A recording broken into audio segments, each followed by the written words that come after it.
இது ஒரு தலைவர் அவமானப்படுத்தக்கூடியது. எந்த எந்த நான் ஒண்ணே ஒன்று பதிவு பண்றேன். நீங்க ஸ்டாலின் சாருக்கு காலையில இந்த தொகுதி ஒரு தொகுதி தான் நீங்க பிரச்சாரம் பண்ணணும் உங்களால நீங்க ஏதாவது சொல்லிருக்கீங்களா இது வரைக்கும்? இல்ல எதிர்கட்சி தலைவர் இபிஎஸ் ஐயா அவர்கள் பழனிசாமி ஐயா போயிட்டே இருக்கிறாரு, நீங்க ஒரு தொகுதி தான் பிரச்சாரம் பண்ணணும், இந்த ரூட்ல நீங்க போக கூடாது, இந்த ரூட்ல இருந்து இதே எதிர்கட்சி தலைவர் இபிஎஸ் ஐயா அவர்கள் நம்ம சென்னை ஃபுல்லா பிரச்சாரம் பண்ணாருல்ல, நாலு தொகுதி பிரச்சாரம் பண்ணல. நாங்க டூர் போகும்போது ஒரு தொகுதிக்கு மட்டும் போக முடியாது. ஒரு தொகுதியில மக்கள் மட்டும் பார்த்துட்டு 10 தொகுதி நீங்க பார்க்காம போனீங்கன்னா அது மிகப்பெரிய அதிருப்தியை உருவாக்கும். இங்க இருந்து ஒரு நிமிஷம் வெள்ளிவாக்கத்துல அண்ணா நகர் எவ்வளவு நேரம்? 10 நிமிஷம் கூட கிடையாது. அங்கிருந்து டி நகர் எவ்வளவு நேரம் ஆகும்?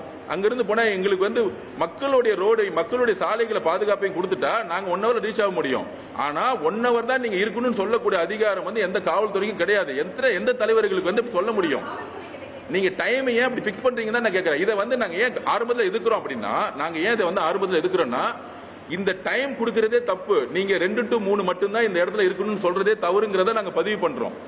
சோ வில்லிவாக்கம் மட்டும் அவர் திருப்பி வீட்டுக்கு போன்னு சொல்லக்கூடிய காவல்துறையோடைய ஒரு கொடுமையான மனசு இருக்கு பாத்தீங்களா, அது தப்புங்கிறத நான் கேள்வி கேட்கணுங்கிறத நாங்க சொல்றோம். வில்லிவாக்கம் நீங்க அப்படியே திருப்பியும் வில்லிவாக்கம் நீங்க திருப்பி பைபாஸ் பிடிச்சி உங்க வீட்டுக்கு போயிடுங்க, நீலாங்கரைக்கு போயிடுங்கிறத அவங்களுடைய பதிவு. நேற்று அருண்குமார்